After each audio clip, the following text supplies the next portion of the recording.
Hi, this is Brandon from ThirstGym.com. Today we're talking about exercise called the Bretzel. This is a great mobility, filler, and movement quality exercise. It's body weight. All you need is yourself. You can do this at home, anywhere, and it works great as a warm-up, filler, or even a cool down. I also like this because it is a full body-based warm-up, mobility, filler, exercise, whatever you want to call it. There's plenty of ways you can use this exercise, but again, like it's full body, and it's going to work on thoracic rotation, it's going to work on hip flexors. I think overall you're going to find you just feel really good when you do this exercise. So what you're going to do is you're going to get down on the ground. It doesn't matter what side you do initially. You probably want to do both sides in most cases. But what you're going to do is when you're on your side, you're going to grab your down stance toe. So you know everybody does like their usual quad stretch like this. We're going to kind of replicate that just to start. So grab your heel, lay on that same side. So I got my left toe box area. I'm going to lay on my left side here.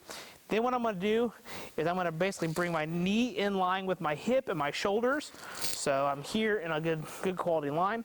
Then with my top leg, I'm going to bring that up into a 90-degree position here. I'm going to take my hand, I'm going to place that on my leg here like I'm pulling it down, almost like you're going to pop your back if you ever try to do it this way.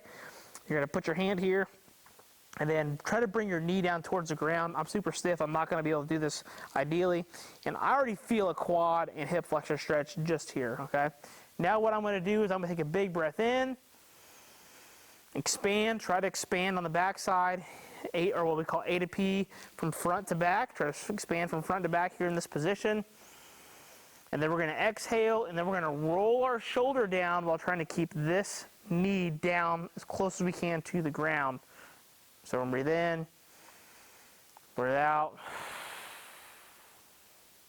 breathe in, breathe out.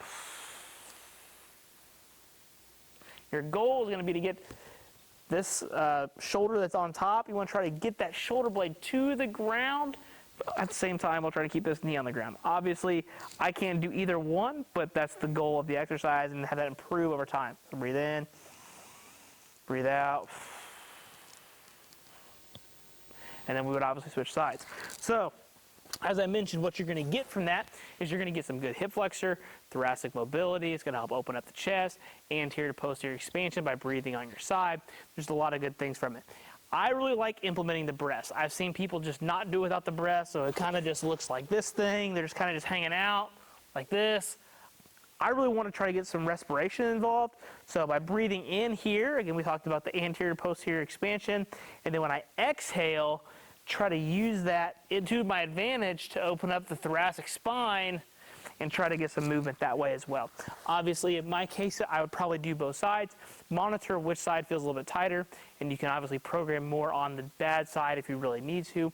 But again, we really like this as a filler-based exercise in our training program. So if we're doing squats or deadlifts or bench, anything like that, maximize our time, improve thoracic mobility, hip flexor work. Works great for almost any athlete. Anybody that's tight and doesn't move well can probably benefit from the Bretzel. Now, you're going to probably want to, again, like we said, do both sides. I like to, when I count these for the reps, the breathe in, breathe out, and the roll, that's one rep for the way we program here. So I really like that for about 3 breaths on each side, because if you're going to do it for 3, 4, 5 sets with your main work as a filler, that's usually plenty. If you're actually doing this as part of your warm-up, let's say you've done some foam rolling and some brief dynamic work and you're really trying to dial in the respiration piece of part of your training, then you might even do 5 breaths on each side, and then you get to what you're going to do. But again, as a filler, if we're doing multiple sets, I really like 3 breaths on each side. If you got any questions about the Bretzel, please feel free to leave them in the comment section. Thanks. Have a great day.